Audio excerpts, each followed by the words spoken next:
Alors cette maison, à la base, c'est une grange. On a pensé que ça pourrait être sympa de transformer et de faire quelque chose de ancien à l'extérieur et puis un peu plus moderne à l'intérieur. Ce qui reste de la grange, en plus des murs extérieurs, ce sont les poutres que nous avons peintes en blanc.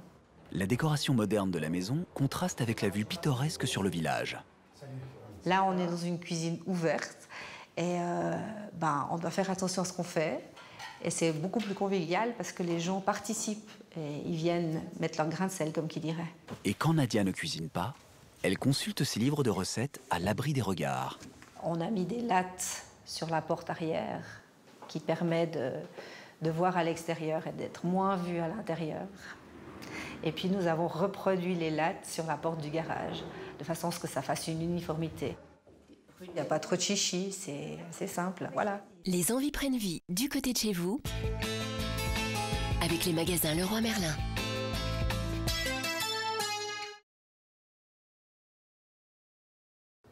Quand nous avons refait la maison, nous voulions beaucoup de lumière. Le seul moyen de couper la vision des gens de l'extérieur, c'était de mettre des lattes en bois. Ça n'est pas de la déco, ça nous permet de nous isoler des gens qui passent, parce que comme nous sommes au milieu du village, ça coupe un peu l'intérieur et je me sens un peu plus chez moi.